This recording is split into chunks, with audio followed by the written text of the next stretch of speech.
Hello. बोरे बोरे देख के जलन होने लगता है ना रे। एकदम जलती है तुम लोग। थोड़ा स्मार्ट क्या दिख गए एकदम। लगता है आग लग जाता है कलेजा में। आ जाओ इधर शुरू करें।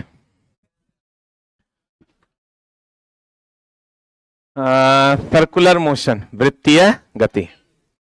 चलिए हम लोग आज वृत्तीय गति को खत्म करेंगे। छोटा सा चैप्टर है, इट्स ऑफ वृत्तीय गति। सर्कुलर मोशन, वृत्तीय गति। बोलो हाँ। ऐसी गति होगी तो ये रेखीय गति होगा, ऐसी गति होगी तो प्रक्षेप्य गति होगा। बोलो। और अगर ऐसी गति होगी तो दौलनी गति होगा, लेकिन अगर ऐसी गति होगी तो वृत्तीय गति होगा। ठीक है, तो we want to read circular motion. हम लोग क्या पढ़ना चाहते हैं? सर्कुलर मोशन, वृत्तीय गति, ये वाली गति। वृत्तीय गति की अगर हम बात करें, if this one is a वृत्तीय गति,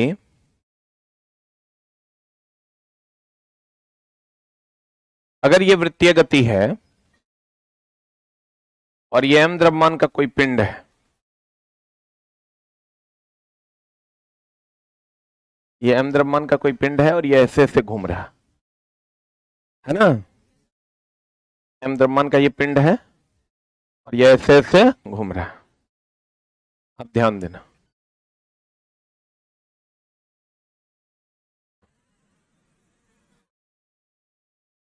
तुम हंसती क्या है इतना रे? देखो, अगर ये भी वेग से गतिशील है तो ये वेग की दिशा देखो तो हर जगह बदल रही है कि वही रह रही है? वेग की दिशा हर जगह बदल रही है। वेग की दिशा हर जगह क्या हो रही है? बदल रही है।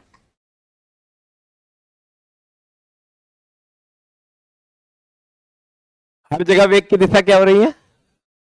बदल रही है। तुम तो ससुराल में भी जाती होगी तो इतने जोर से बोलती होगी रे। हाँ, जैसे अगर उसको बोलना है कि घिस को, तो इतना जोर से थोड़े बोलना है कि सबको सुनाई दे। उसको बोलना थोड़ा सा घिस को ना, यही ना तरीका है। चलो ना। हाय रे, मैं हंस रही है। देखो,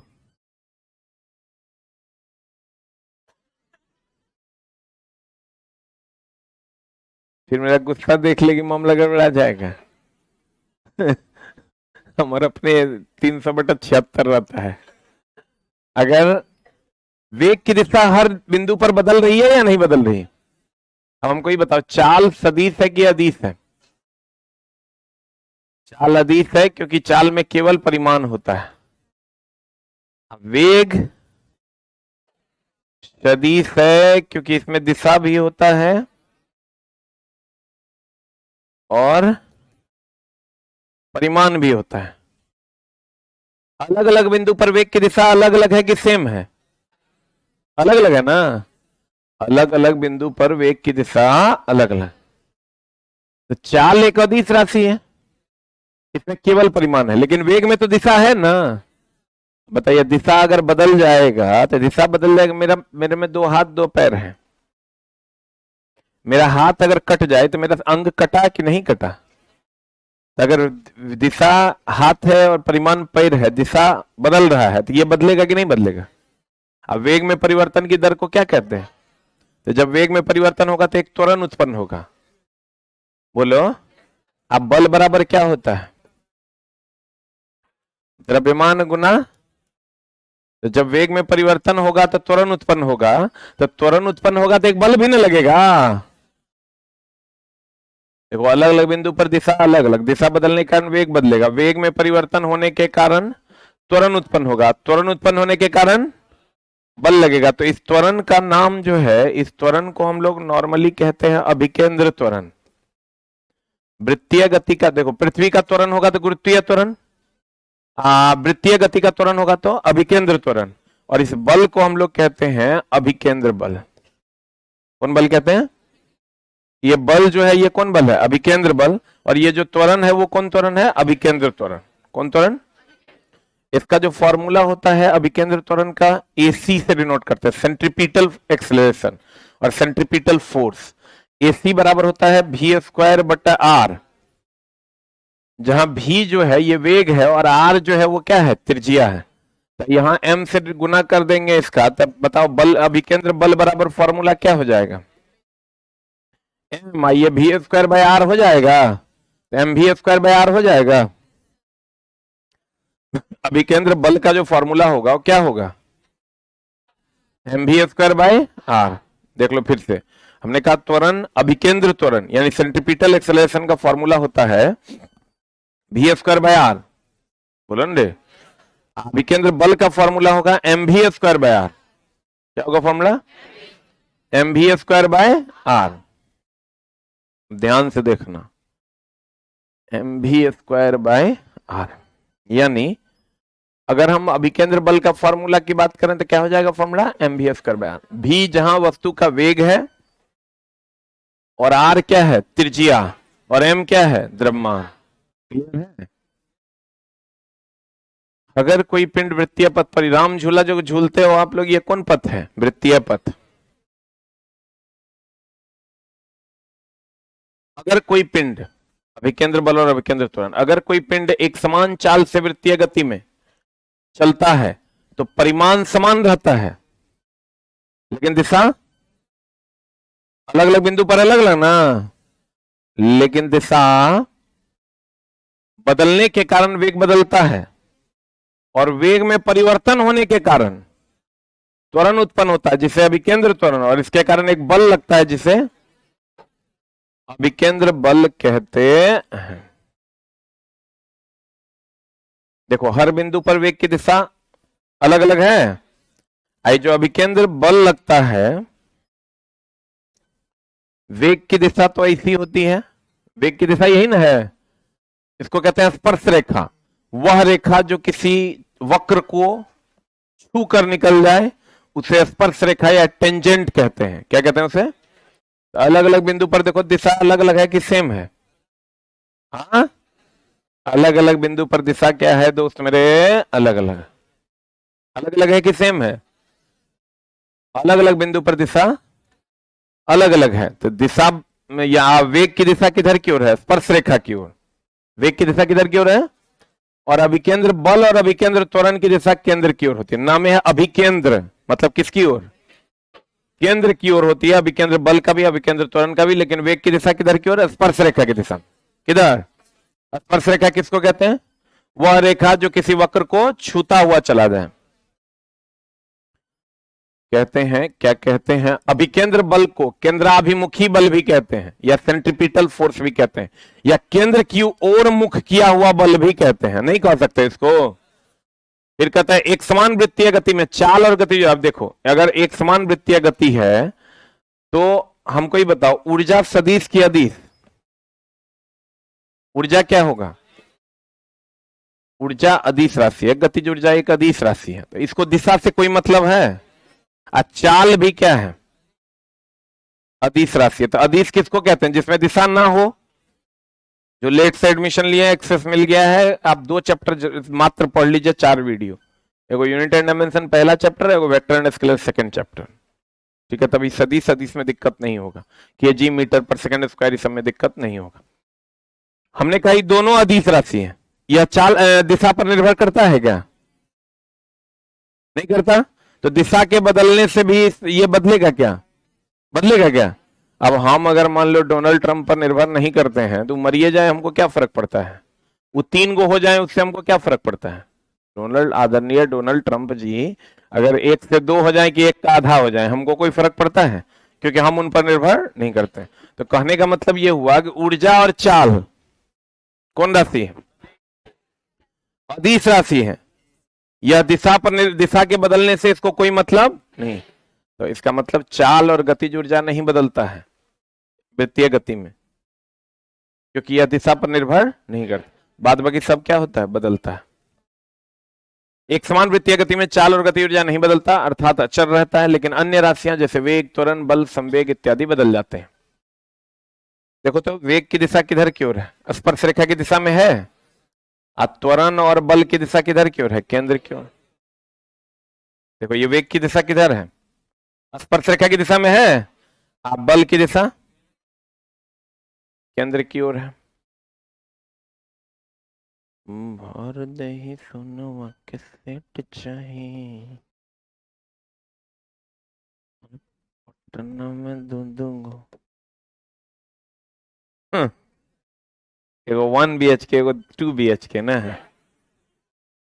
अब देखो एक बात है दोस्त, भोजपुरी में जो स्वैग है ना, वो धरती पर कहीं नहीं है।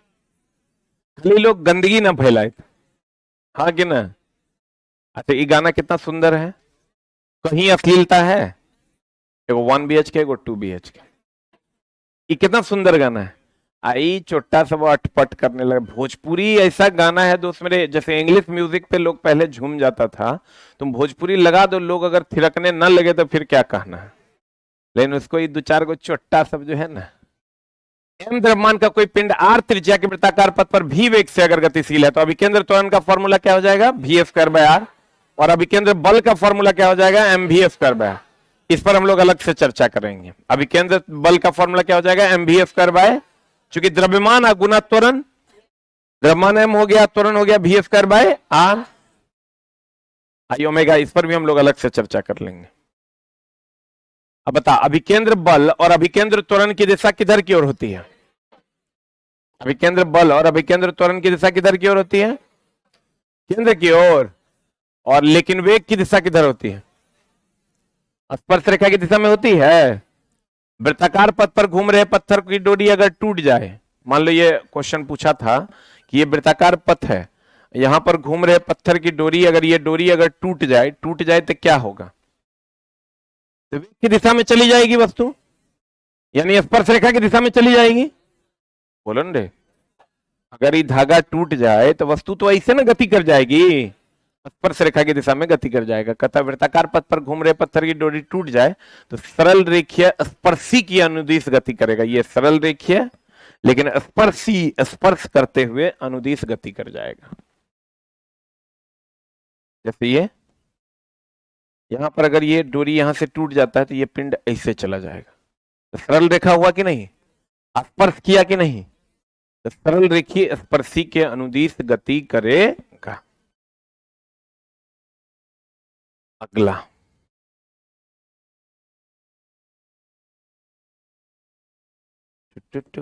एक बात बताएगा।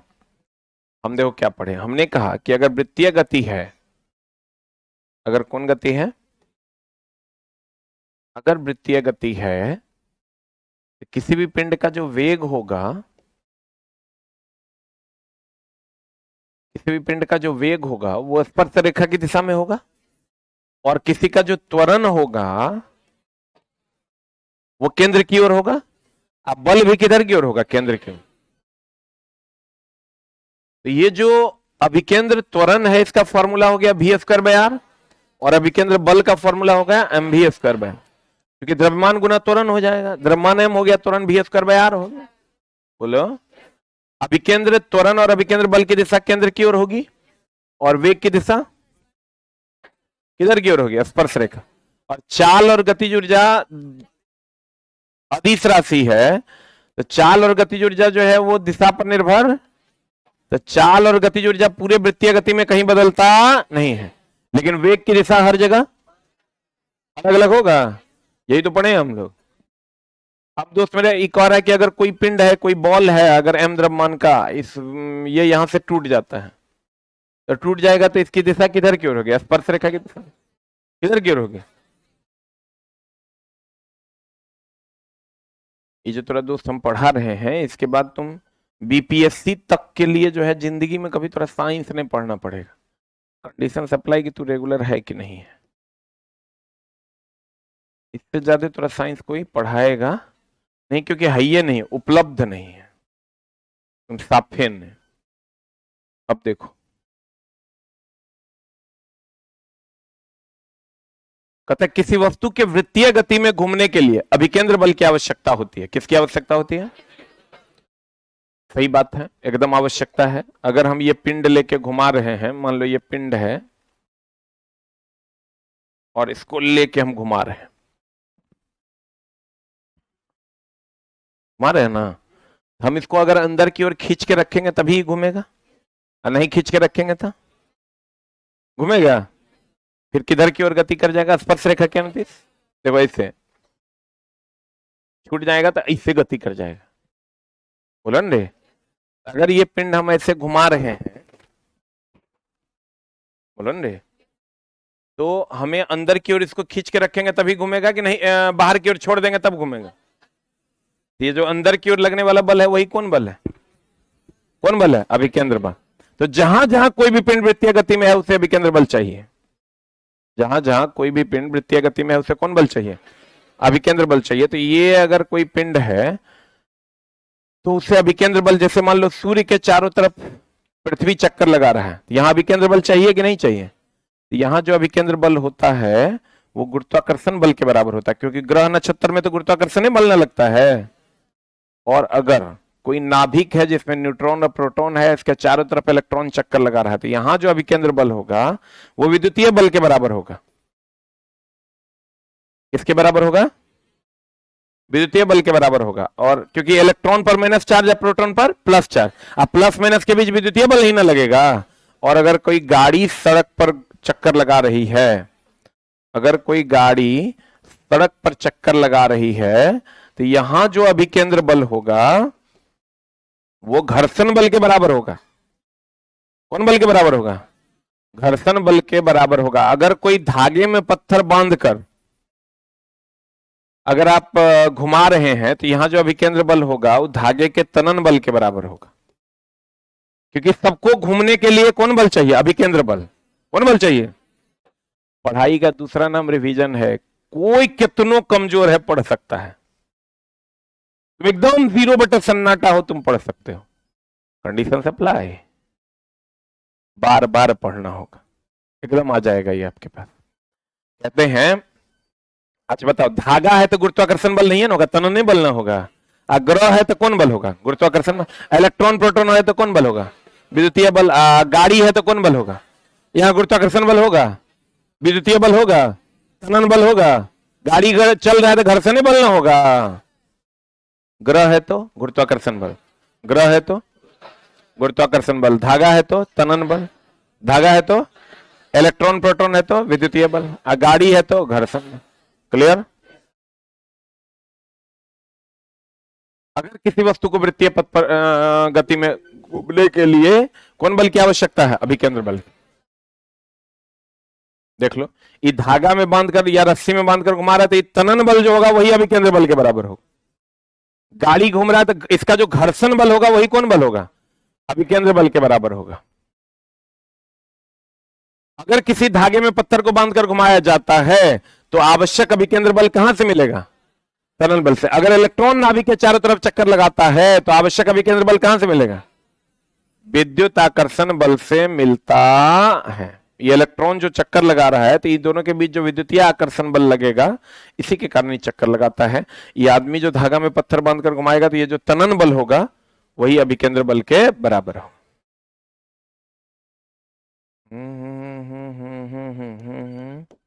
ग्रह होगा तो गुरुत्वाकर्षण बल, ग्रह होगा तो कौन बल? अगर कोई ग्रह सूर्य के चारों तरफ चक्कर लगाता है तो आवश्यक अभिकेंद्र बल किसके बराबर होगा? ये अगर ग्रह सूर्य के चारों तरफ कोई चक्कर लगा रहा है तो आवश्यक अभिकेंद्र बल गुरुत्वाकर्षण बल के बराबर। ये जो गाड़ी चल रहा है तो इसके आवश्यक अभिकेंद्र बल, अगर कोई गाड़ी गोलंबर पर चक्कर लगाता है तो आवश्यक अभिकेंद्र बल किस पे? घर्षण बल के बराबर। क्लियर? एक बात बताओ, अगर किसी धागे की तनाव सहन क्षमता कितना है? आई तनाव सहन क्षमता ही ना अभिकेंद्र बल है। अभी तुरंत पढ़े थे अभिकेंद्र बल तनन बल के बराबर होगा अगर कोई धागा में पत्थर बांधकर हम लोग घुमाते हैं तो। बोलो, तो कहता है और पत्थर का द्रव्यमान m का मान है 1 kg तथा धागे की लंबाई 4 मीटर। तो महत्तम कितने वेग से पत्थर को घुमाया जाए कि धागा ना टूटे? तो फॉर्मूला लगा देंगे, एफ सी बराबर एम भी स्क्वायर बाय आर। यहां एफ सी का मान कितना है?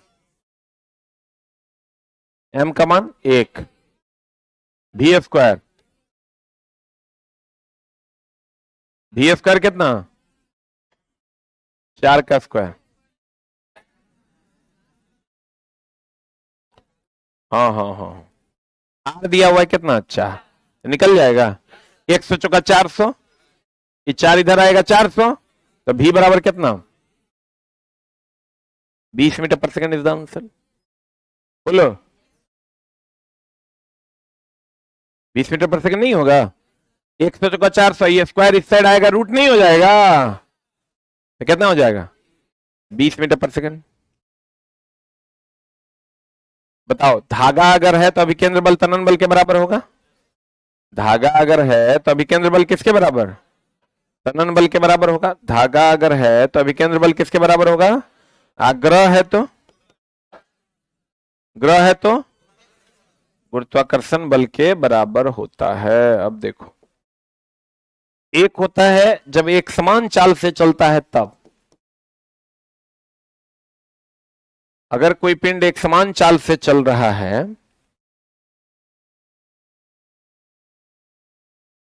अलग अलग बिंदु पर वेग की दिशा अलग अलग की सेम, पक्का, और अलग अलग बिंदु पर ये जो त्वरण की दिशा है वो केंद्र की ओर होगा कि केंद्र से बाहर की ओर होगा? ये एक समान चाल में। अगर असमान चाल से चलता है, एक समान चाल से चलेगा तो एक को त्वरण है अभिकेंद्र त्वरण, जो किधर की ओर होगा? केंद्र की ओर ना। और अगर असमान चाल से चलेगा तो दो त्वरण होगा, एगो तो सेंट्रीपिटल एक्सेलरेशन अभिकेंद्र त्वरण केंद्र की ओर होवे करेगा, एगो टेंजेंशियल एक्सेलरेशन होता है स्पर्श रेखा के दिशा। टेंजेंट मतलब स्पर्श रेखा, स्पर्श रेखा के अनुदिश त्वरण। तो इसका जो परिणामी त्वरण निकलेगा, रिजल्टेंट त्वरण, वो क्या हो जाएगा बता? A square plus B square plus 2ab cos theta होता है, ये हो जाता है AC square plus AT square. 2ab cos theta में थीटा तो 90 डिग्री हो, तो टर्म 0 हो जाएगा। तो ए वैसे ही पूछता नहीं है, AC स्क्वायर बदले तो भी स्क्वायर बाय आर का होल स्क्वायर। अभिकेंद्र त्वरण का फॉर्मूला क्या होता है? भी स्क्वायर बाय आर ना, तो भी स्क्वायर बाय आर का क्या? Whole square plus AT square. तो आपको कहेगा अगर असमान चाल से जाएगा तो कितने त्वरण? दो त्वरण, एक केंद्र की ओर और एक स्पर्श रेखा की ओर। एक केंद्र की ओर और एक किधर की ओर? स्पर्श रेखा की। अगर कोई पिंड असमान चाल से वृत्तीय पथ पर चलता है तो उसके पास दो प्रकार का त्वरण होता है, एक अभिकेंद्र त्वरण जो किधर की ओर होता है? केंद्र की ओर होता है, तथा एक स्पर्श रेखीय त्वरण जो किधर की ओर होता है? स्पर्श रेखा की ओर होता है, यानी AT, और ये क्या है? AC।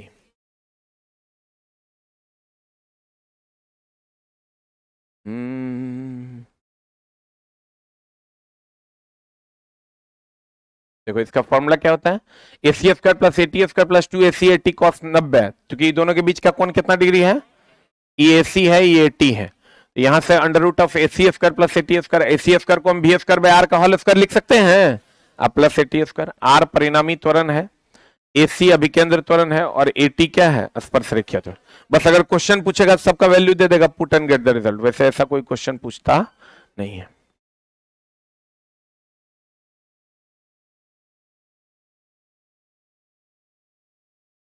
अब आ जाओ, एक अपकेंद्र बल होता है, नाम सुने हो? अभिकेंद्र, बताओ न्यूटन का तीसरा नियम क्या कहता था? प्रत्येक क्रिया के बराबर था विपरीत प्रतिक्रिया होता है। तो अगर अंदर की ओर अभिकेंद्र बल लगेगा तो बाहर की ओर भी तो एक बल लगेगा, जिसे हम लोग कहते हैं अपकेंद्र बल। अंदर की ओर जो बल लगता है उसे हम लोग कहते हैं अभिकेंद्र बल, और जो बाहर की ओर बल लगता है उसे कौन बल कहते हैं? अपकेंद्र बल। लेकिन दोनों का फॉर्मूला सेम होता है, mv स्क्वायर बटा आर। इसका भी फॉर्मूला सेम है, mv स्क्वायर बटा आर। खाली दिशा दोनों का एक दूसरे के क्या है? क्रिया के बराबर तथा विपरीत में प्रतिक्रिया होगा। न्यूटन का तीसरा नियम क्या कहता है? क्रिया के बराबर तथा विपरीत। तो इधर अगर क्रिया होगा तो इधर प्रतिक्रिया हो जाएगा। बोले वे नहीं करेगा। तो अंदर की ओर जो बल लगेगा वो कौन बल है? अभिकेंद्र बल। और बाहर की ओर जो बल लगेगा अपकेंद्र बल। दोनों का परिमाण लेकिन क्या होगा? Same, mv²/r mv²/r। बोलो, ये काल्पनिक बल है, ऐसा कोई बल बाहर की ओर लगता नहीं है। बस न्यूटन के तीसरे नियम की सत्यता बचा लें कि क्रिया के बराबर तब विपरीत प्रतिक्रिया होती है, इसलिए इस बल की कल्पना की गई। तो जितना बाहर की ओर, जैसे दूध से कभी मक्खन निकाले हो तो मक्खन बाहर की ओर जाता है कि अंदर की ओर? तो वो अपकेंद्र बल है, बाहर की ओर लगने वाला बल अपकेंद्र बल। अच्छा बताओ, वॉशिंग मशीन में कभी कपड़ा अगर साफ करते हैं तो वॉशिंग मशीन में जो बल लगता है वो किधर की ओर लगता है? बाहर की ओर। तो वॉशिंग मशीन भी अपकेंद्र बल का ही उदाहरण है। एगो पंप होता है सेंट्रीफ्यूगल पंप, उसका नाम है अपकेंद्र पंप। तो अपकेंद्र पंप है तो अपकेंद्र बल पर होगा। बोलो, अपकेंद्र बल बाहर की ओर कि अंदर की ओर? बाहर के अंदर। अब बाहर की ओर अगर अपकेंद्र बल लगेगा तो इसका दिशा और दिशा जो होगा वो अभिकेंद्र बल के बराबर होगा, सॉरी विपरीत होगा। अब परिमाण दोनों का क्या होगा? समान ना होगा। तो कहते हैं इसका 3 एग्जाम्पल है। वॉशिंग मशीन में कपड़े का साफ होना, दूध से मक्खन का अलग होना। अपकेंद्र बल, अपकेंद्र बल एक काल्पनिक बल है जिसकी कल्पना न्यूटन के तीसरे नियम की सत्यता को बचाने के लिए किया गया था। अपकेंद्र बल का परिमाण अभिकेंद्र बल के परिमाण के बराबर होता है, लेकिन दिशा एक दूसरे के क्या होती है? बाहर की ओर के अंदर की ओर? दूध से मक्खन का अलग होना, वॉशिंग मशीन में कपड़े का साफ होना, इस सब अपकेंद्र पंप का क्या है उदाहरण? ये देखो, वो ये सेंट्रीफ्यूगल पंप है, तो ये बाहर की ओर बल लगा रहा है कि अंदर की ओर? दूध से जब हम लोग मक्खन निकालते हैं तो मक्खन किधर की ओर जाता है? बाहर की ओर। ये सब अब क्या, ये वॉशिंग मशीन है जिसमें कपड़ा साफ होता है, सब बाहर की ओर लगने वाला बल है।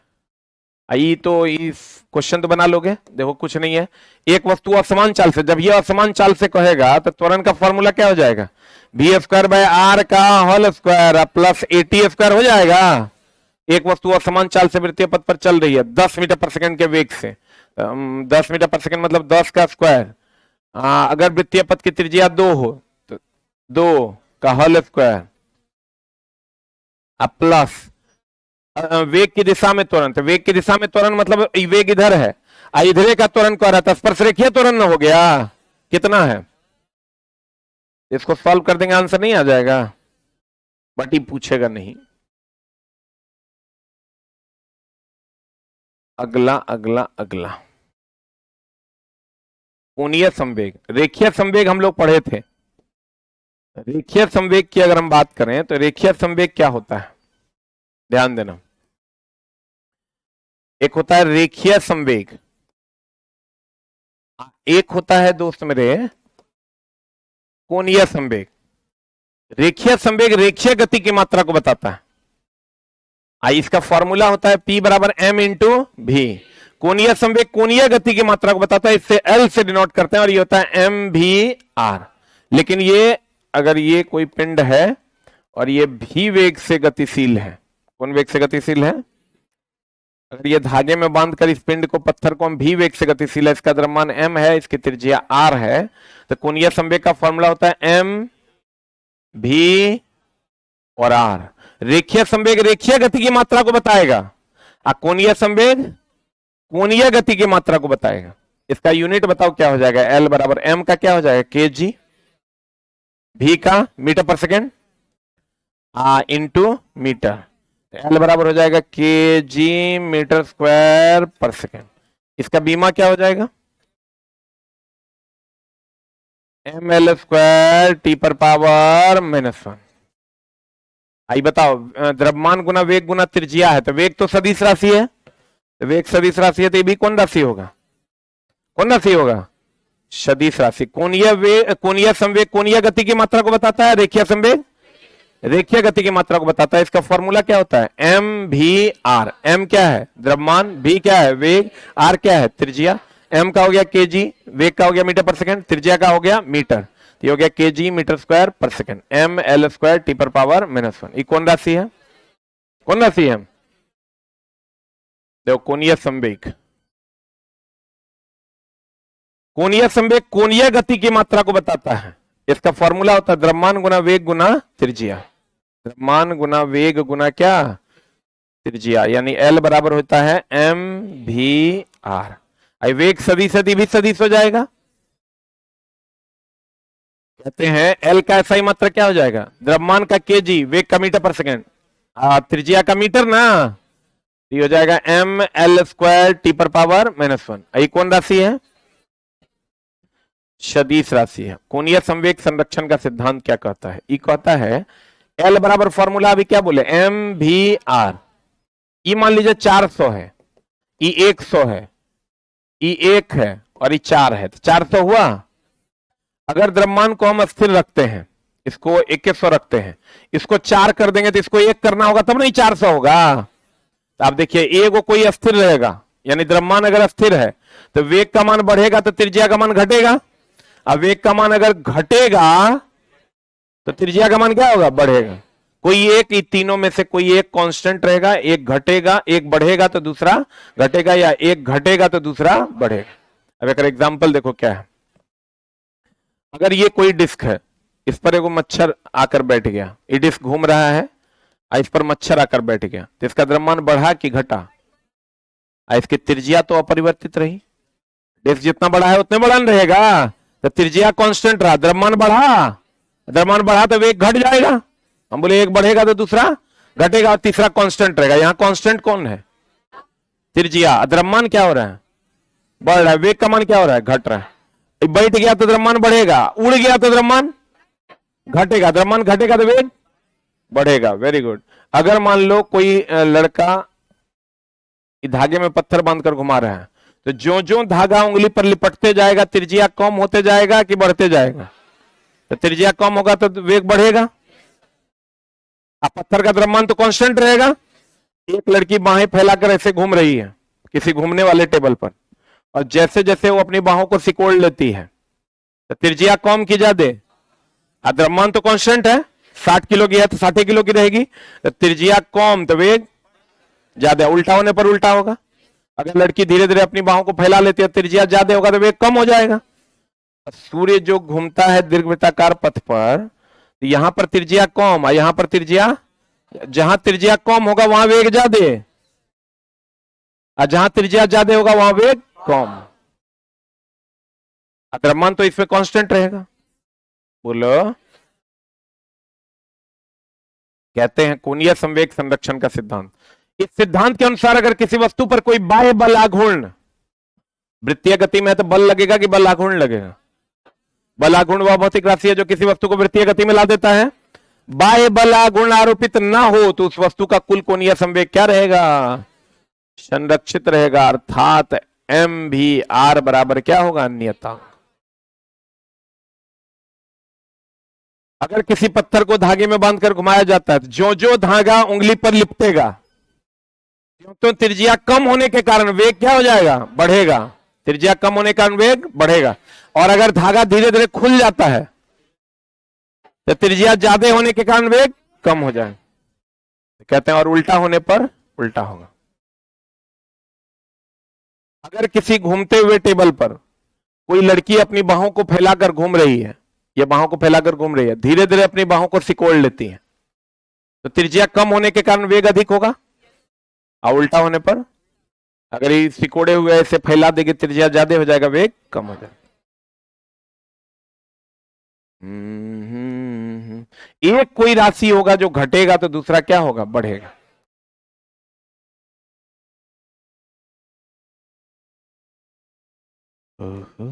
सबसे ज्यादा यही घूमते हुए टेबल वाला पूछता है। अगर किसी घूमते हुए सीडी डिस्क पर कोई मच्छर आकर बैठ जाता है तो त्रिज्या नियत रहेगी, त्रिज्या तो उतने नहीं रहेगा, लेकिन द्रव्यमान बढ़ने के कारण वेग का मान क्या हो जाएगा, घट जाएगा। उल्टा होने पर अगर कोई ग्रह सूर्य के चारों तरफ चक्कर लगाता है तो बता, यहां त्रिज्या कम तो यहां वेग ज्यादा, और यहां त्रिज्या ज्यादा तो वेग कम। अगर कोई ग्रह सूर्य के चारों तरफ दीर्घवृत्ताकार कक्षा में, दीर्घवृत्त है कि वृत्त है, ऐसा होगा तो वृत्त है और ऐसा होगा तो दीर्घवृत्त है। अगर कोई ग्रह सूर्य के चारों तरफ दीर्घवृत्ताकार कक्षा में चक्कर लगाता है तो जब वह सूर्य के नजदीक होता है तो त्रिज्या कम होने के कारण वेग अधिक है, दूर रहने पर त्रिज्या अधिक होने के कारण वेग कम होता है। देखो एकदम सिंपल है, ध्यान से देखोगे समझ में आएगा। एक बार हम फिर से समझाते हैं। अगर कोई पिंड एक समान चाल से वृत्तीय पथ पर घूम रहा है तो अलग अलग बिंदु पर वेग की दिशा अलग अलग की सेम। अब वेग में परिवर्तन की दर को तो त्वरण को अभिकेंद्र त्वरण कहेंगे और बल को अभिकेंद्र बल कहेंगे। तो अभिकेंद्र त्वरण का फॉर्मूला होता है वी स्क्वायर बाय आर और अभिकेंद्र बल का फॉर्मूला होता है m v square by r. बोलो हाँ, अभिकेंद्र बल और अभिकेंद्र त्वरण किधर की ओर होगा? केंद्र की ओर। कोई भी पिंड अगर वृत्तीय पथ पर घूमेगी तो उसे अभिकेंद्र बल की आवश्यकता है। तो धागा होगा तो अभिकेंद्र बल कहां से मिलेगा? तनन बल से। धागा होगा तो कहां से मिलेगा? तनन बल से। ग्रह होगा तो गुरुत्वाकर्षण बल से। ग्रह होगा तो गुरुत्वाकर्षण बल से। धागा होगा तो तनन बल से। इलेक्ट्रॉन प्रोटॉन होगा विद्युत आकर्षण बल। गाड़ी होगा तो घर्षण बल। गाड़ी होगा तो घर्षण बल से। गाड़ी होगा तो कौन बल से? घर्षण बल के कारण घूमेगा। कौन बल के कारण घूमेगा? अभिकेंद्र बल जो उसको मिलेगा वो घर्षण बल के कारण मिलेगा। कौन बल के कारण? अब देखो, आप केंद्र बल किधर की ओर? केंद्र से बाहर की केंद्र से अंदर? अब केंद्र बल केंद्र से बाहर की ओर लगने वाला काल्पनिक बल है। न्यूटन के कैवें नियम की सत्यता को बचाना है? तीसरे नियम। पक्का? दूध से मक्खन का अलग होना, वॉशिंग मशीन में कपड़े का साफ होना, यही ना अब केंद्र बल है। बोले मैं नहीं करेगा। एक वक्र पथ की ढाल है रे, इसमें नहीं है क्या? छूट गया। वही तो हमको लग रहा था कि वक्र पथ की ढाल भी एक टॉपिक है। कोई बात नहीं, वक्र पथ की ढाल पर चलते हैं। एक टॉपिक आपका छूट रहा है जिसको हम लोग कहते हैं वक्र पथ की ढाल। कोई बात नहीं, हम पढ़ा देते हैं। एक बात बताइए, कभी गोलंबर पर घूमे हैं? तो गोलंबर पे देखिएगा आप, वक्र पथ जो ऐसे घुमा के, इसको कहते हैं वक्र पथ, जो गोल गोल घूमता है। वक्र मतलब गोल, यहां सेंस ले रहा है। तो वक्र पथ की ढाल अंदर की ओर होती है कि बाहर की ओर? देखिएगा ऐसे होता है, ऐसे नहीं होता है। अगर ऐसे से ये गोलंबर है, ऐसे हमको घूमना है तो देखिएगा ऐसे होता है। बोलिए ना। इसलिए कि जब हम बोले कोई भी पिंड वृत्तीय गति में घूमेगा तो उसे अभिकेंद्र बल चाहिए। तो वो ऐसे अगर रहेगा तब ना, ऐसे झुकेगा तो अंदर की ओर अभिकेंद्र बल लगेगा। बोलिए। तो वक्र पथ को ढालनुमा बनाया जाता है अभिकेंद्र बल प्राप्त करने के लिए। मौत का कुआं देख लीजिए, वक्र पथ को ढालनुमा बनाया जाता है अभिकेंद्र बल प्राप्त करने के लिए। और अभिकेंद्र बल किधर की ओर लगता है? अंदर की ओर कि बाहर की ओर? किधर की ओर? हाँ, अंदर की ओर ना। बोलिए। वक्र पथ को ढालनुमा बनाया जाता है तो ढाल किधर की ओर होता है? अंदर की ओर कि बाहर की ओर? अंदर की ओर ना। बोलिए। तो वक्र पथ की ढाल, वक्र पथ पर अगर ये ढालनुमा बनाया जा रहा है तो ढाल अंदर की ओर होता है अभिकेंद्र बल प्राप्त करने के लिए। कौन बल प्राप्त करने के लिए? अभिकेंद्र बल प्राप्त करने के लिए। वक्र पथ पर अधिकतम सुरक्षित चाल का फॉर्मूला होता है v बराबर √r(g tan थीटा। यहां v वक्र पथ पर अधिकतम, देखते हैं पुल वगैरह पर लिखा रहता है अधिकतम सुरक्षित चाल 40 किलोमीटर पर आवर। ये अधिकतम सुरक्षित चाल ये भी है। r वक्र पथ की त्रिज्या है, g गुरुत्वीय त्वरण है और tan थीटा ढाल है। tan थीटा क्या है? तो बताओ, वक्र पथ पर अधिकतम सुरक्षित चाल द्रव्यमान पर निर्भर करता है? कहीं है हम? इसलिए स्कूटी के लिए भी वही गोलंबर होता है और ट्रक के लिए भी वही गोलंबर होता है, क्योंकि वक्र पथ पर अधिकतम सुरक्षित चाल द्रव्यमान पर निर्भर नहीं करता है। अच्छा बताओ, वक्र पथ पर अगर अधिकतम सुरक्षित चाल 40 किलोमीटर पर आवर है, कितना किलोमीटर पर आवर? और अगर उससे अधिक चाल से आप चलाओगे तो आपको पता है वक्र पथ पर अभिकेंद्र बल जो होता है वो घर्षण बल के बराबर होता है। कौन बल के बराबर? अगर वक्र पथ पर जो अधिकतम सुरक्षित चाल है उससे ज्यादा चाल से चलाओगे तो चाल बढ़ेगा तो घर्षण घटेगा। चाल अधिक मतलब घर्षण कम, तो घर्षण कम होगा तो अभिकेंद्र बल कम होगा। तो अभिकेंद्र बल जो अंदर की ओर लग रहा था वो बल कम होगा। तो वो बल कम होगा तब आप जो फेंकाइएगा बाहर की ओर कि अंदर की ओर? बाहर की ओर फेंकाइएगा। तो अगर मान लो 4 चक्का है अगर मान लो कितना चक्का है, 4 चक्का है, तो ऐसे आप ऐसे घूम रहे हैं, आप चाल आप देखिएगा जब भी गोलंबर पर कोई घूमता है धीरे धीरे की तेजी से, धीरे धीरे, ताकि घर्षण बल ज्यादा हो, अभिकेंद्र बल भी ज्यादा मिले। आप कहेगा अधिकतम सुरक्षित चाल जितना है उससे ज्यादा तेजी से घूमेंगे, तो ज्यादा तेजी से घूमिएगा तो अंदर की ओर लगने वाला बल जो होगा वो कम हो जाएगा, तो कम हो जाएगा तो गाड़ी बाहर ऐसे पलटेगा, ये अंदर वाला पहिया पहले उठेगा और गाड़ी बाहरी चक्के पर किधर की ओर पलट जाएगी, बाहर की। हम ये कह सकते हैं कि वक्र पथ पर अगर कोई पिंड अधिकतम सुरक्षित चाल से अधिक चाल से चलेगा तो घर्षण बल का मान कम हो जाएगा, जिसके कारण अभिकेंद्र बल कम हो जाएगा, और अभिकेंद्र बल कम हो जाएगा तो गाड़ी किधर की ओर पलटेगा, बाहर की ओर। तो कौन चक्का पहले उठेगा, अंदर वाला पहिया पहले उठेगा और गाड़ी बाहरी चक्के पर बाहर की ओर पलट जाएगी। बोलो, हाँ बोलिए। दो चक्का में अंदर बाहर होगा, खाली कहेंगे तब बाहर की ओर पलटेगा। अभी हम बोलने ही वाले थे तब तक तो मुंह खोल दिया। दो चक्किया जो होगा उसमें सिर्फ कहेंगे बाहर की ओर पलटेगा, इधर की ओर पलटेगा।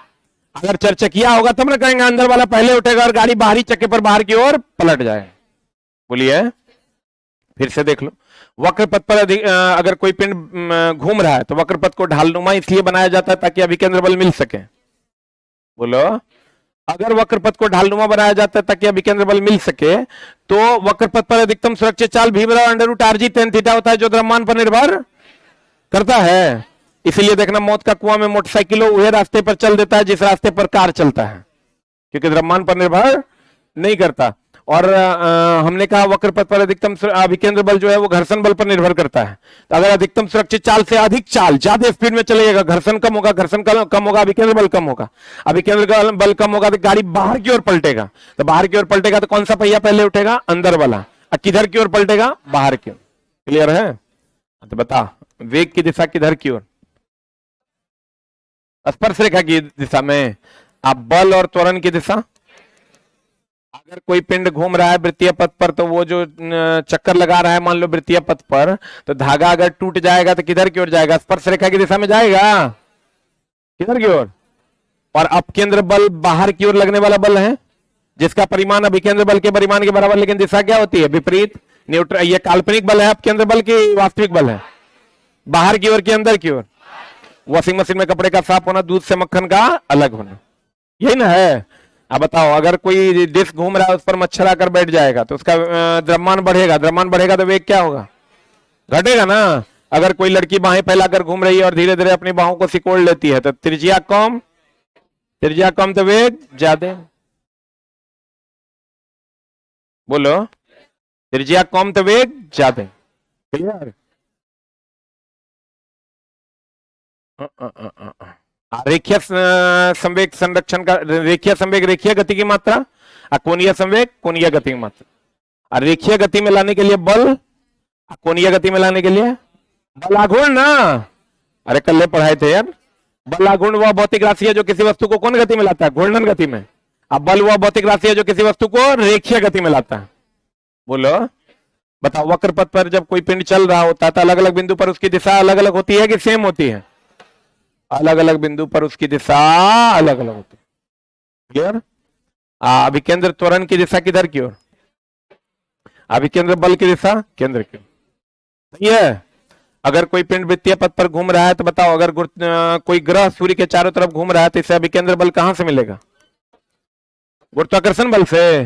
गाड़ी घूम रहा है तो घर्षण बल से, धागा है तो तनन बल से, इलेक्ट्रॉन घूम रहा है तो विद्युत आकर्षण बल से।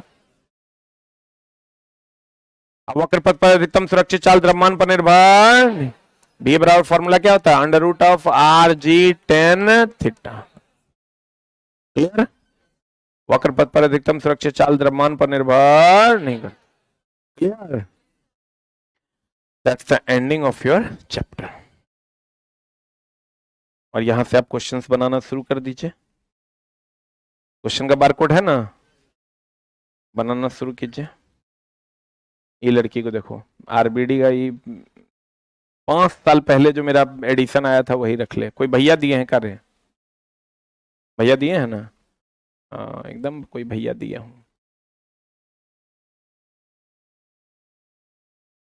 चला, बुक अपडेट करने का मीनिंग होता है, मीनिंगलेसली हम बुक अपडेट नहीं करते हैं। और ये बात तुम समझ लो कि अपडेटेड कंटेंट अगर नहीं पढ़ोगे तो नहीं होगा। अब तुम जिस क्लास में हो अभी, जो पैटर्न पहले था वो पैटर्न अभी नहीं है। अब डायरेक्ट एनसीईआरटी से क्वेश्चंस पूछे जाते हैं। तो बुक जो हम नया एडिशन लाते हैं तो उसमें कंप्लीट अपडेटेड कंटेंट डालते हैं ताकि बच्चों को अपडेटेड कंटेंट मिल सके। अभी पटना में रहती होगी, कम से कम कितना खर्चा होता है? रूम 2000 से कम का नहीं होगा। जल्दी जल्दी बोलो, टाइम नहीं है, तो ऐसे बेरोजगारी थोड़ी है हमारा। कितना खर्चा होता है? 5000। आई थी क्या करने के लिए? खरीद लेगी। अच्छा, कल ही से आ रही है। जो भी बच्चा है सब नया, अभी तक जो नहीं खरीदा है अभी मत खरीदना, क्योंकि वो बुक तुम लोग को क्वेश्चन वाला मिला कि नहीं? कितने लोगों को मिल गया? लेट गया होगा तो नहीं मिला होगा, बुक खत्म हो गया है। फिर हमको लगता है कल से, कल मिल जाए तो मिल जाए, कल से मिल जाएगा। हाँ, डैमेज सब रद्दियों उठा लिया लो। अभी चला, हमको लगता है 40,000 किताब हम छापे हैं 8 दिन में, एको गुने है। फिर अभी बोले हैं छापने, तो हमको लगता है कल से मिलेगा। चैप्टर वाइज क्वेश्चन है, उसमें बहुत लोग लिए होंगे, तो बना रहे हैं कि नहीं? बना के देखिए बनता है कि नहीं। तो मिलते हैं हम लोग ब्रेक के बाद, ठीक है? और अभी किनका क्लास है? मैथ वाले गुरुजी का। मैथ वाले गुरुजी मटेरियल दिए कि नहीं? कहाँ है उनका मटेरियल, देखें।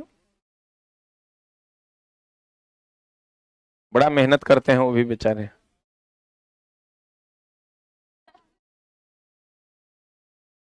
Very good. बाइलिंगुअल भी है। रीजनिंग वाला मास्टर ठीक पढ़ा रहा है? हाँ, वो तो दूसरी किताब है। हाँ बोलिए। ज्योग्राफी तो आज एवे किए हैं रात में, अभी जा रहे हैं, बात कर लेते हैं, कल कल से लगा देंगे। कल से आना है 6:30 बजे। हाँ, एक बार लास्ट कॉल कर लेते हैं। मास्टर नहीं चला, मास्टर को आदेश नहीं दे सकते हैं, रिक्वेस्ट ही कर सकते हैं। मास्टर ऐसा प्रजाति है कि इससे रिक्वेस्ट करके आप कोई भी काम करवा सकते हैं, आदेश देके गड़बड़ा जाएगा, मन से नहीं करेगा। ऑनलाइन वालों, आपका चैप्टर खत्म हो गया है, ये नहीं कि कहिएगा कि बकवास कर रहे हैं। 1 मिनट रुक जाए। हेलो, नमस्कार गुरुजी। वो आपका बच्चा सब बड़ा इंतजार कर रहा है, कब होगा कमांडो सर, कब आएंगे? वही ग्रुप डी वाला बैच जो है, कब से ले रहे हैं? 6:30 बजे से। गुरुजी 6:30 मतलब 6:30, हमरो 3-3 को पेपर पढ़ाना है, गड़बड़ाइएगा नहीं। 6:30 मतलब, हाँ, 45 मिनट रगड़ के पढ़ाइए इसको। हम 7:15 में घुस जाएंगे, वो सब झोल झाल वाला बात नहीं बतियाइएगा। वो हम नहीं जानते आपका क्या है। वो ये नहीं कहिएगा कि आज उठने में ही हो गया, सुतने में ही हो गया। अरे आप लोग बीवी वाले लोग हैं, हमको डाउट रहता है। पक्का ना? ओके। वाह, एक बार कुणाल सर के लिए जोरदार ताली बजाओ। देखिए बच्चा सब कितना उत्साहित है। ठीक। मोहब्बत से कोई भी काम हो सकता है।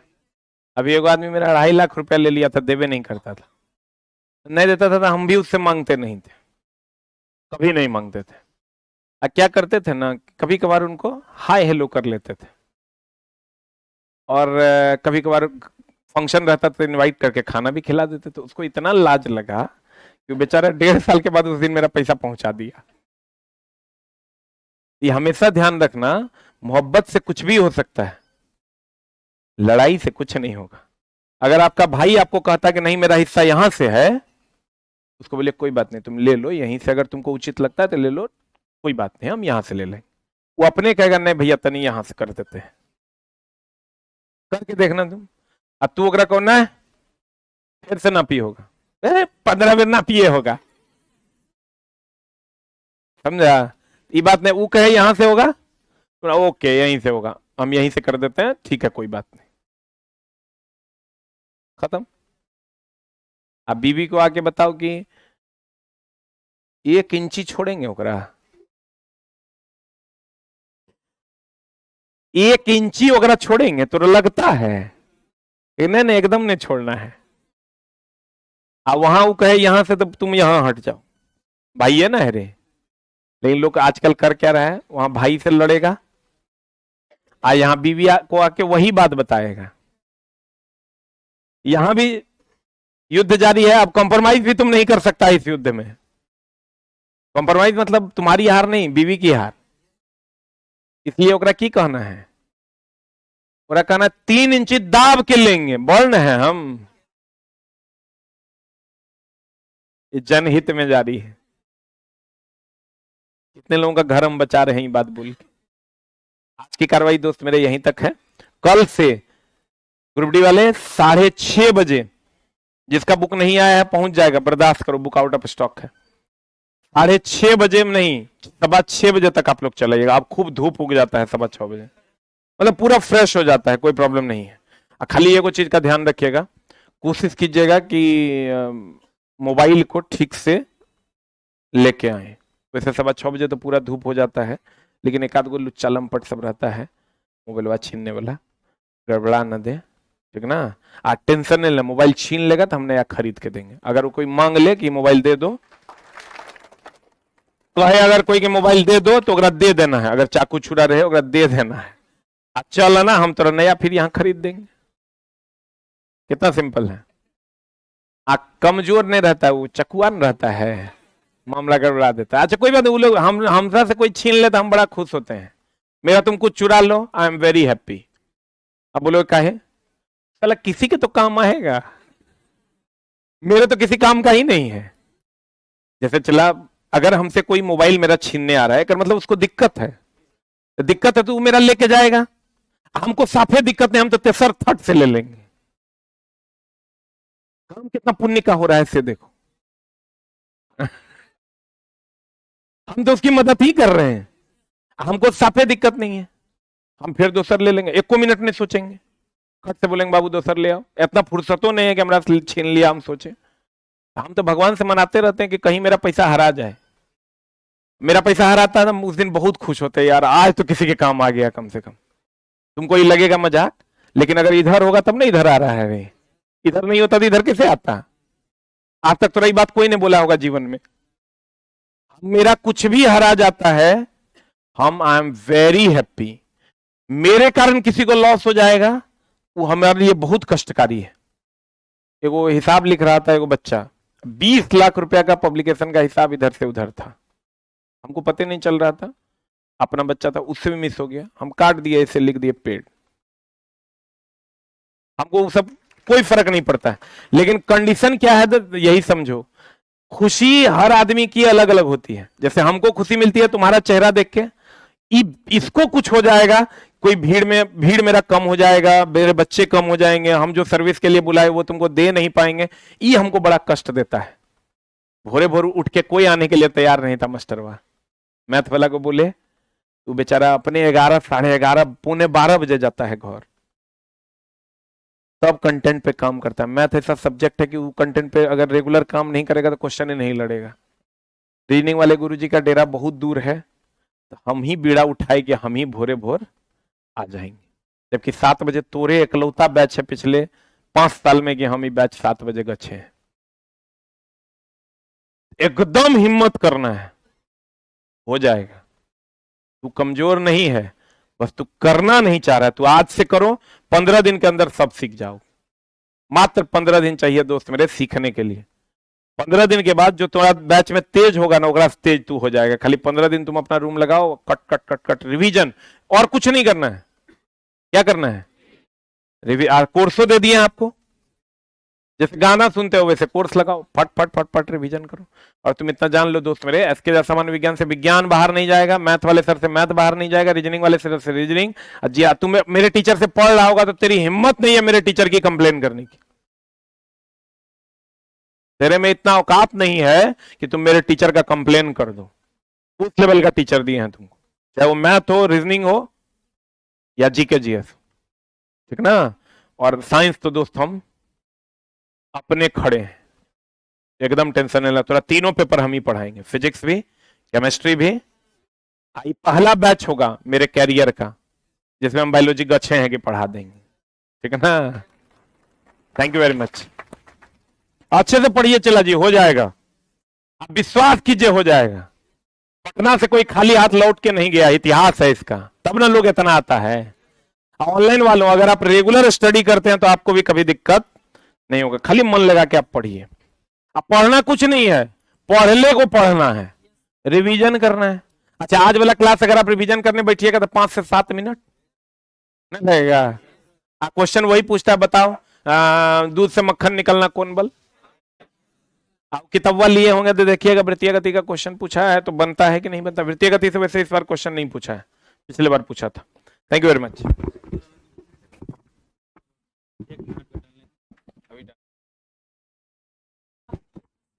ग्रुप डी शराब वाला वीडियो अभी डालेंगे, कह रहा है शराब जो दिए थे वो वाला वीडियो अभी तक नहीं डाले हैं, अभी डालेंगे। ग्रुप डी वाला ना अभी तुरंत डालेंगे, अभी जाएंगे तो वही वीडियो डालेंगे शॉर्ट। हाँ ठीक।